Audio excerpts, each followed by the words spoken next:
Maharashtra fertilisers, pesticides आणि seeds dealers association म्हणजेच MAFD ने राज्यभरातील खत, बियाणे आणि कीटकनाशक विक्रेत्यांच्या वतीने 27 एप्रिल 2026 पासून बेमुदत बंद आंदोलनाचा इशारा दिला आहे. कृषी विभागाच्या कथित जाचक अंमलबजावणी विरोधात हा निर्णय घेण्यात आला असून याबाबतचे निवेदन राज्याचे कृषी मंत्री ॲडव्होकेट माणिकराव कोकाटे यांना सादर करण्यात आले. संस्थेने आपल्या निवेदनाद्वारे अनेक गंभीर मुद्दे उपस्थित केले आहेत. यामध्ये परवाना नूतनीकरण प्रक्रियेत येणाऱ्या अडचणी, ऑनलाईन पोर्टलवरील तांत्रिक त्रुटी तसेच HTBT कापूस बियाण्यांच्या विक्री प्रकरणी विक्रेत्यांवर होत असलेली कार्यवाही थांबविण्याची मागणी करण्यात आली आहे. संघटनेचे स्पष्टपणे सांगितले आहे की उत्पादनातील दोष किंवा चुकीच्या सल्ल्यामुळे होणाऱ्या नुकसानीसाठी केवळ विक्रेत्यांना जबाबदार धरणे अन्यायकारक आहे. त्याऐवजी संबंधित उत्पादक कंपन्यांवर जबाबदारी निश्चित करून कारवाई करावी अशी मागणी करण्यात आली आहे.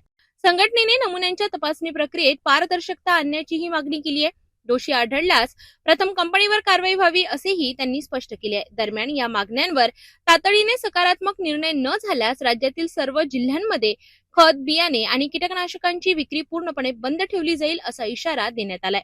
या आंदोलनाचा थेट परिणाम खरीप हंगामावर होण्याची शक्यता असून शेतकऱ्यांसमोर मोठे संकट उभे राहू शकते.